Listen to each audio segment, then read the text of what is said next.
पहिली ते 8वीच्या विद्यार्थ्यांना मोफत दप्तर सुविधा। राज्यातील शिक्षण क्षेत्रात विद्यार्थ्यांच्या हिताचा एक महत्त्वपूर्ण आणि दिलासादायक निर्णय घेण्यात आलाय।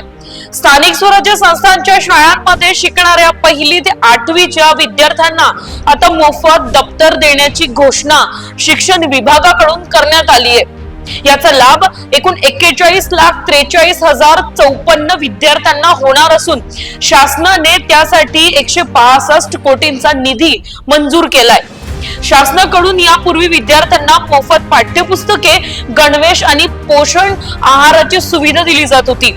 मात्र आता दप्तराचाही समावेश केल्यामुळे विद्यार्थ्यांच्या शैक्षणिक गरजा पूर्ण करण्याच्या दिशेने आणखी एक मोठे पाऊल उचलले गेले आहेत। विशेषतः ग्रामीण भागातील आणि आर्थिक दृष्ट्या दुर्लभ कुटुंबातील विद्यार्थ्यांना या निर्णयाचा मोठा फायदा होणार असल्याचे सांगितले जाते।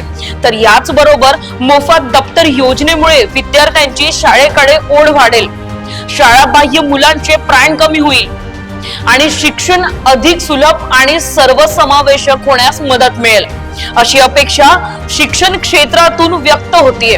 मात्र विद्यार्थ्यांना दर्जेदार दप्तर शैक्षणिक वर्षाच्या सुरुवातीलाच वेळेत मिळावे, वितरण प्रक्रिया पारदर्शक असावी आणि कोणतीही अडचण निर्माण होऊ नये अशी मागणी शिक्षण व पालक करतायत। योग्य नियोजन, काटेकोर अंमलबजावणी आणि वेळेत वितरण झाले तर हा निर्णय केवळ विद्यार्थ्यांसाठीच नव्हे तर संपूर्ण शिक्षण व्यवस्थेसाठी महत्त्वाचा टप्पा ठरणार आहे।